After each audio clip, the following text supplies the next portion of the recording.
ఎందుకు నవ్వుతున్నారు స్వామి? సైన్స్ ఎంతో డెవలప్ అయిన ఈ కాలంలో కూడా హిమాలయ దేవుళ్ళు నమ్ముతున్నారు చూడు. మీ అజ్ఞానాన్ని చూసి నవ్వుతున్నావు.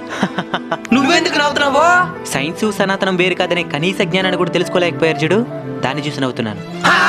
అంటే పద్ధతి వెనకాల సైన్స్ ఉందట. ఉంటే ఎక్స్ప్లెయిన్ చెయ్యి. ముందు బ్రహ్మ ముహూర్తంలో నిద్రలేవడం, దానివల్ల ఎన్నో ప్రయోజనాలు ఉన్నాయని మన సైన్స్ ఒప్పుకునింది, అవునా కదా? నిజమే. రెండోది శీతల స్నానం. ఒకే ఉష్ణోగ్రత ఉండే చన్నీళ్ళలో 2 పూట్ల తలస్నానం చేయడం వల్ల ఇమ్యూనిటీ పవర్ పెరుగుతుంది. ఇక విభూది ధారణ. విభూది ఆక్సైడ్ కాబట్టి చలి నుంచి దూరం చేస్తుంది. ఏకభుక్త నియమం వల్ల సంవత్సరం పొడవునా మన శరీరంలో పెరిగిపోయిన చెడు కొలెస్ట్రాల్ కరిగిపోతుంది. చెప్పులు లేకుండా నడవడం వల్ల రక్త ప్రసరణ సరిగ్గా జరుగుతుంది. బ్రహ్మచర్యం పాటించడం వల్ల నిగ్రహ శక్తి పెరుగుతుంది. సరేలే. ముఖ్యంగా నీలా విమర్శించే వాళ్ళని కూడా స్వామి అని సంబోధించే సంస్కారాన్ని నేర్పించింది మన సనాతన ధర్మం. నమ్మి మాలధారణ చేస్తే అయ్యప్ప మాలలో అద్భుతాలను చూస్తారు. మేము మాలధారణ చేస్తాం స్వామి. మాకు సహాయం చేస్తారా? తప్పకుండా అయ్యప్ప.